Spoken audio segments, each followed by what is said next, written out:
Do you need a social media manager portfolio? Or maybe you're wondering how the heck to create one? Or perhaps you're starting from scratch and you're wondering how the heck can you land some clients? We're going to discuss all of that right now. I'm also going to be sharing a real example of a portfolio, so you want to make sure you stay tuned and watch this video in its entirety. And I also will be posting more videos just like this, so if you are not subscribed already, make sure you hit that subscribe button. So in case you're wondering what a portfolio is like a visual resume. It showcases your work and very important statistics. The purpose of your portfolio is to use it to get social media jobs, and essentially you want to be showcasing in this portfolio that transformation that you've provided for your clients, and you want to make it very easy to understand. Potential clients are going to care the most about what it is that you can do for them in that whole transformation, like I just mentioned. So it's important to really highlight everything that you've done to take previous clients from point A to B,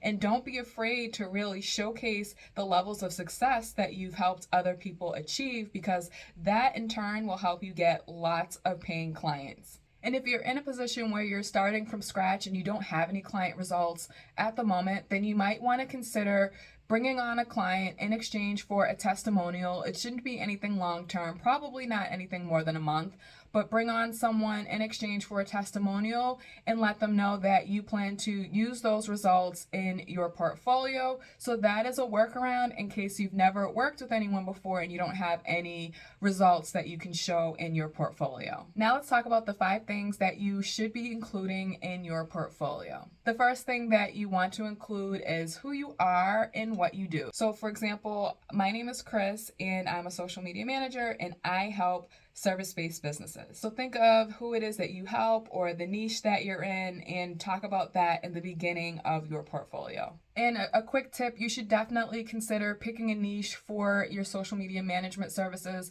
Not only will it make the work a lot easier for you because you'll know what works and then you can just apply it to multiple different people, rather than if you're working with people across 7 different industries, that can become a headache, but also it allows the people that you are pitching to see that you can get results for them because you've worked with similar businesses before in the past. And number 2 is to talk about the services that you offer. So do you offer Facebook ads? Do you offer TikTok ads? Do you offer organic social media growth? Do you offer SEO? You want to list out the services that you wish to sell in your portfolio so people can see what they have to choose from and hire you for these services. Next, you want to provide examples of your previous work or who you've worked with. Don't be afraid to name drop in this instance. So if you've worked with some well-known reputable companies, you want to highlight that in your portfolio because people will take you more seriously if they can see that wow, this person has worked with some huge companies and they have delivered some amazing results. I want to work with them. And number 4 is to provide some samples of your work. So if you make Instagram graphics, you want to include those. If you make Facebook posts, if you edit TikTok videos, you want to really include your work so that your potential customers who are thinking about hiring you can see what you're capable of and if your work is a good fit for what they need. Once you have some samples of your work, you want to put them on some sort of a PDF.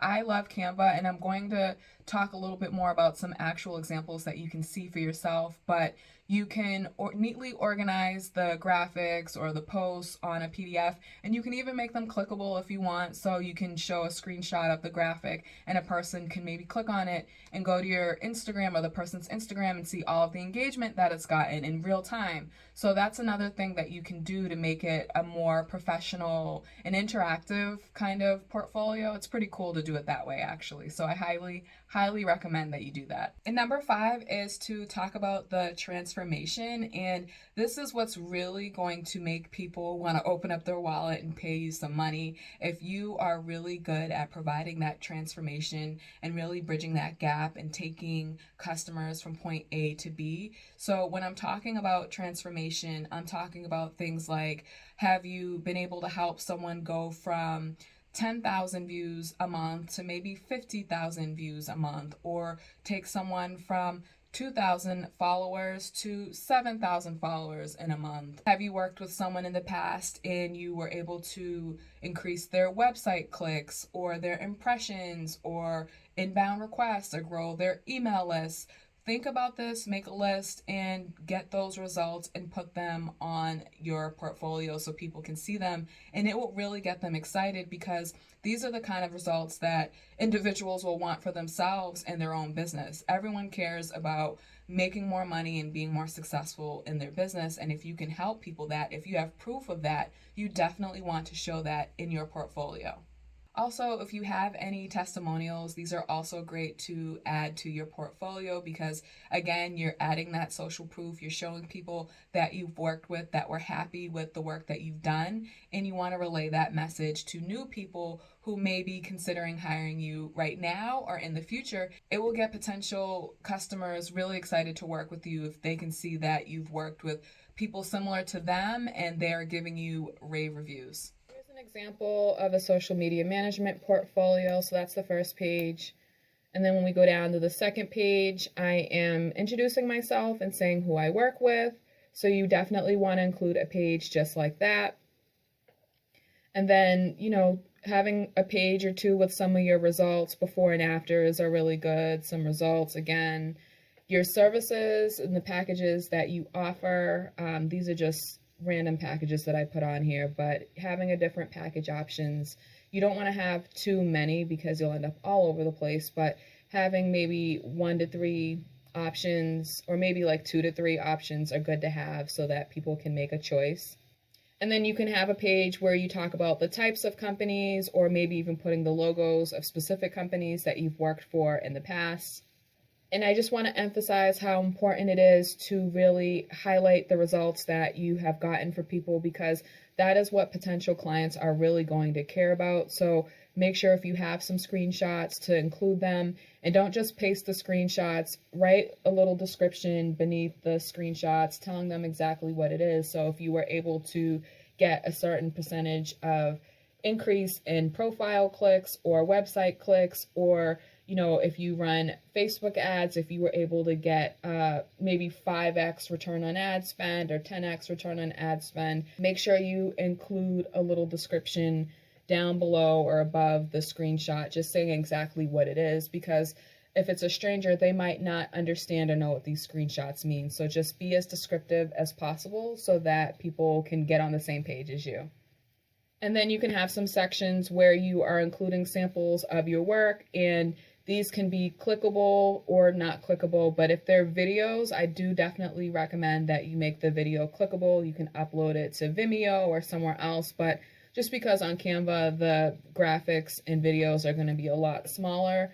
So, right here where it says click to view, you can actually insert links so that people can actually go to Vimeo and look at a video, or Canva. What's really cool is they have this option where you can make your portfolio an actual website. So I believe if you click on share and then website, you can get an actual link so people can view your portfolio like an actual website. So just a little nugget of information that's really cool to know and helpful.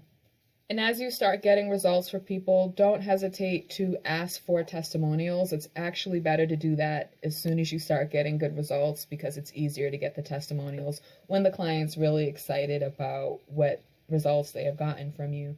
But if you have taken someone from they were unsure of what kind of content to create to all of a sudden you are giving them these viral content ideas and their social media has just blown up, these are things that you want to talk about. Or maybe they didn't really know how to find their target audience on social media and you help them really tap into who it is that they need to be speaking to and how to really cater their message to their audience, and it has increased conversions for them. These are the kind of things that you need to really relay in your portfolio when you're getting these testimonials from people. Well, that concludes this video. I hope you found it helpful. And if you want more tips on landing social media management clients or social media growth, make sure you click that subscribe button and make sure you check out some more of my videos where I'm providing some helpful tips to land clients for your social media management business. Thanks for watching. Bye.